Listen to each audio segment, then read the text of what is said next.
Why does the American CIA search the world for monsters to slay?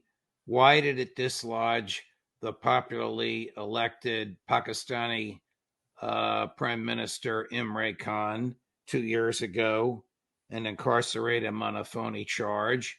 And why did it just dislodge the president or prime minister of Bangladesh?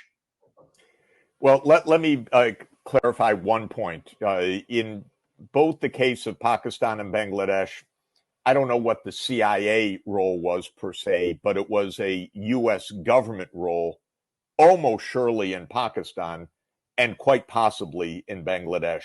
So Okay. the face of this is actually the State Department in this case, the Assistant Secretary of State for South and Central Asia, Donald Lu, who is playing, it seems, in the region of South Asia, the role that Victoria Nuland used to play in regime change operations in Eastern Europe, Ukraine. And what that means is that there is a general pattern where the CIA is typically the lead, but not necessarily the lead, where the US government decides it doesn't like another government, so it will bring it down. Now, the US is just about the only country in the world that does this, but the US does it with such unbelievable frequency that it is essentially our modus operandi of foreign policy. Instead of diplomacy, instead of trying to find a means of coexistence, the US pursues what we call regime change. And it does this around the world, with the CIA playing a very frequent role, but other institutions as well. It can be State Department, it can be the Defense Department, it can be the National Endowment for Democracy, which is a so-called NGO fully funded by the U.S. government.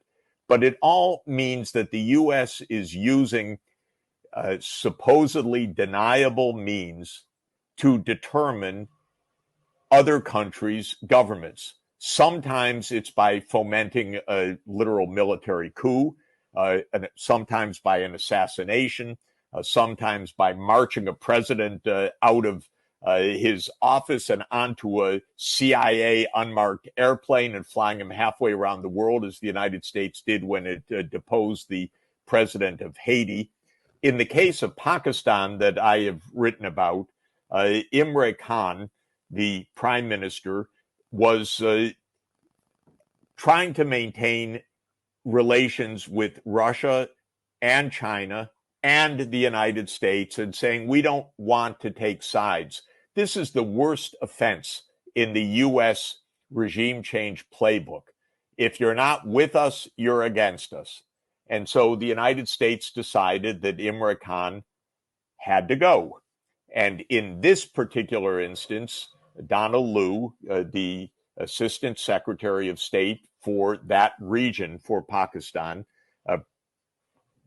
made his visit with the Pakistani ambassador and made threats that U.S. relations with Pakistan were in dire risk because of the prime minister, and the prime minister had to change. And if he was voted out of office by a vote of no confidence, then amends could be made by Pakistan.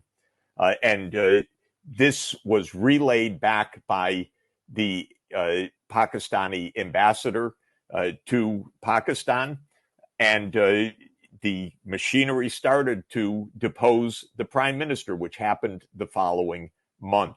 And when the prime minister showed this document, because of course someone showed him what the United States was doing, Right. then after he was deposed, he was charged with espionage for holding the document that showed that the United States had overthrown him. And he sits in jail today, by far the most popular politician in Pakistan. Even after he was thrown in jail and his party was outlawed, his supporters won an overwhelming victory at the ballot box. And then the military had to fake the vote count. And the United States said, yes, great results. And so they